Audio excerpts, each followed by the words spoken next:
Assalamualaikum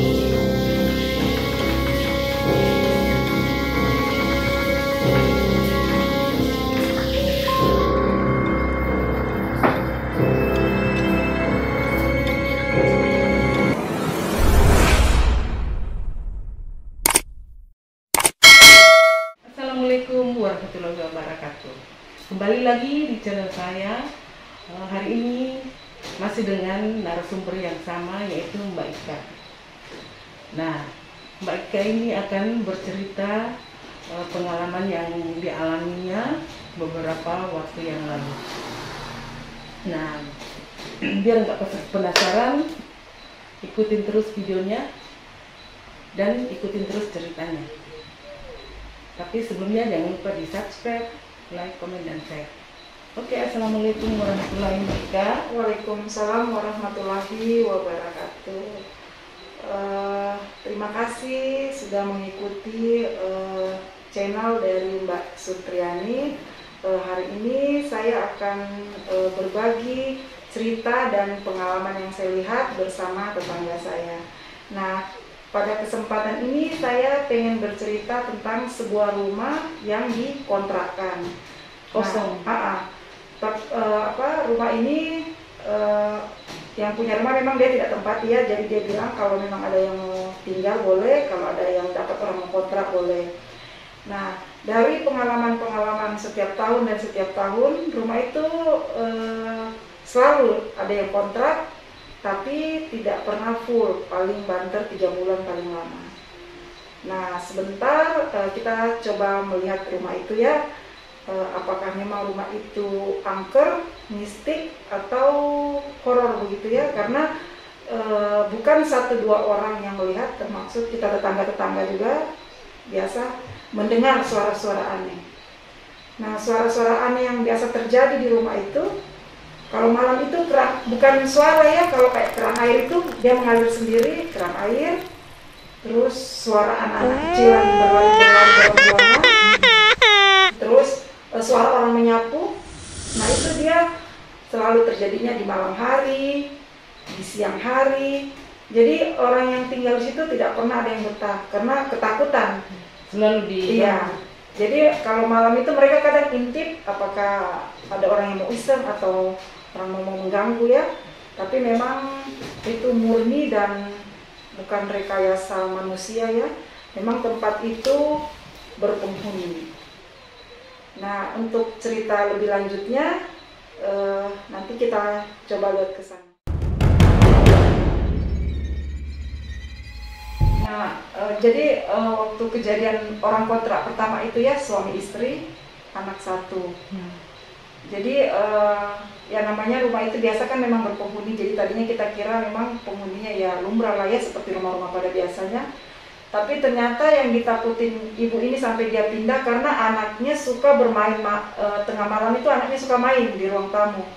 Tapi kasat mata yang orang tuanya lihat anak ini main sendiri. Padahal anak ini main 3-4 orang. Nah, jadi timbul rasa ketakutan ibunya, 3 hari kemudian dia pindah.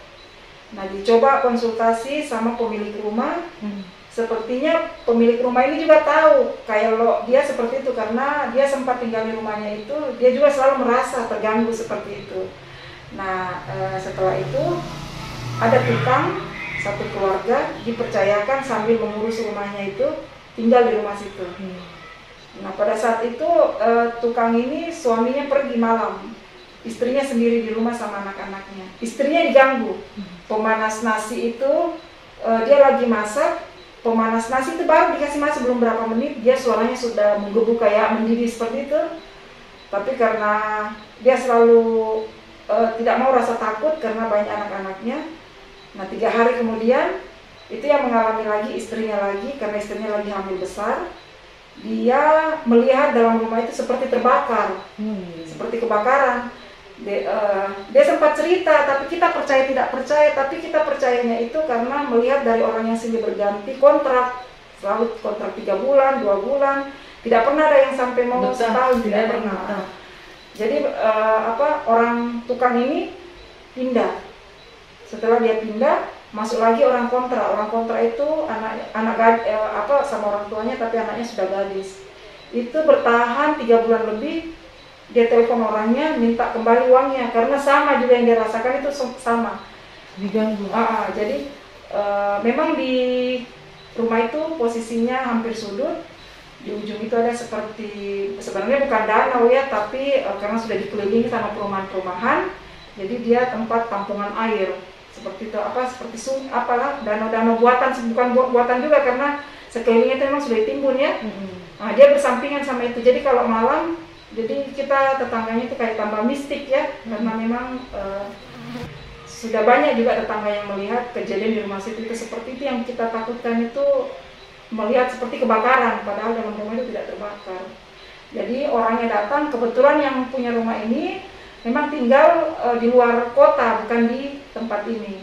Jadi dia selalu percayakan setiap ada yang mau kontrak, hubungi karena dia pasang ya, rumah ini dikontrakan. Tapi semua seperti itu, tidak ada. Jadi orangnya datang itu dia coba rumahnya sedikit direnovasi, sedikit, pertama bagian dapur, sedikit dia bikin wastafel dan segala macam. Jadi orangnya itu sempat merenovasi sedikit dapurnya, dia cat lah, dia tambah keramik tapi memang seperti itu, masih sama dengan kejadiannya. Nah, itu hari yang tinggal anak, ini orang pemilik rumah asli, anak sama ibunya. Dia coba, dan dia pikir itu dari sekian lama ini rumah orang sendiri berganti, dia pikir mungkin aman, tapi memang tetap terganggu. Nah, sejak itu rumah itu kosong sampai sekarang. Tidak ada yang berani kontrak, walaupun sudah kurang lebih 1 tahun ini dia pasang palang rumah ini dikontrakkan, tidak pernah ada yang tertarik untuk tinggal. Padahal kalau dilihat rumah itu sudah bagus, sudah ada pengamannya, dapurnya sudah jadi, pokoknya untuk rumah standarnya sudah bagus sekali ya untuk ditempati. Tapi memang kejadian itu yang membuat orang takut. Yang terakhir kontrak itu suami istri, dia pakai cadar, mungkin karena sering juga diganggu, akhirnya tidak tahan juga, dia keluar, dia hubungi yang punya rumah untuk minta dikembalikan sebagian dana. Lanjut. Jadi yang paling terkadang juga tetangga yang depan rumah itu yang biasa langsung tetangga dari depan itu biasa langsung dengar itu suara orang menyapu tengah malam, sama anak-anak kecil susun-susun sepatu. Karena bunyi begini ya. Jadi kita juga tetangga itu yang lorong situ tuh, untunglah rumah itu juga posisinya hampir sudut, jadi tidak ada lalu lalang orang kan. Terus lampunya, ini pengalaman saya juga. Karena kebetulan suami saya bagian laporan warga kalau ada lampu-lampu mati kan.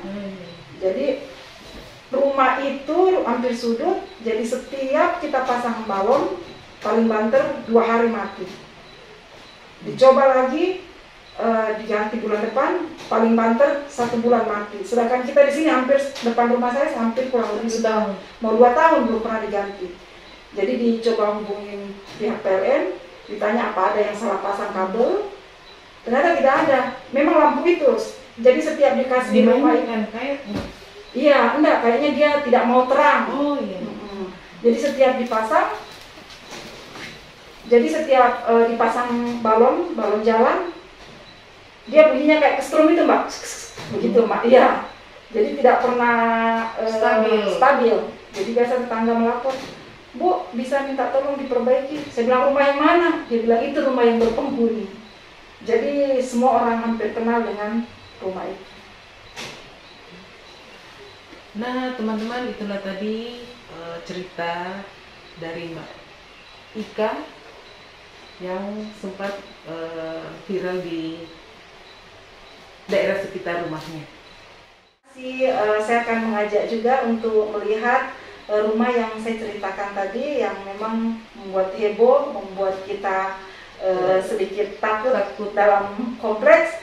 Tapi kita percaya dengan adanya Allah Subhanahu wa Ta'ala, jadi semua makhluk itu sudah punya tempat masing-masing, sudah punya porsi masing-masing. Jadi kita cuma bisa mendoakan semoga yang tidak baik itu tidak mengganggu lagi seisi rumah orang-orang yang ingin menempati itu. Demikianlah, terima kasih banyak. Assalamualaikum warahmatullahi wabarakatuh.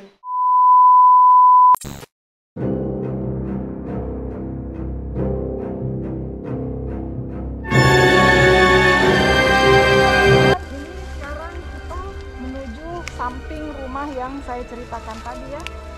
Ini saya akan perlihatkan ada semacam danau, seperti danau tapi bukan juga danau buatan ya, karena memang sudah dikelilingi perumahan, jadi orang pada menimbun, jadi dia sendiri seperti bentuk danau.